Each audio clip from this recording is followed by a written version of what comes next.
शहरातील मुख्य असलेला अंकुश नगर हा गेल्या 15 ते 20 वर्षापासून हा रस्ता पेंडिंग आहे। मात्र नगरपालिका प्रशासन आपण पाहायला गेलं तर इकडे भांडणामध्ये व्यस्त आहेत। मात्र या रस्त्याच्या कामासाठी त्यांनी एक साधा त्या म्हणजे जे सर्वसाधारण सभा असेल किंवा इतर काही असेल त्यामध्ये त्यांनी या रस्त्या संदर्भात कोणताही निर्णय घेतला नाही।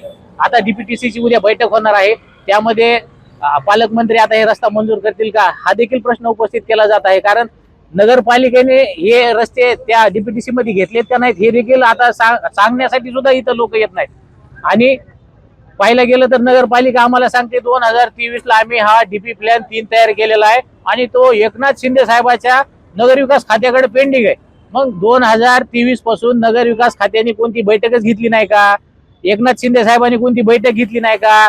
नगरविकास खातं हे एकनाथ शिंदे साहेबाकडे, मग एकनाथ शिंदे साहेब आमदार खासदार आता पंतप्रधान आता कुणाला पडायचंय? अहो इथं आम्हाला मूलभूत सुविधा आणि तुमच्या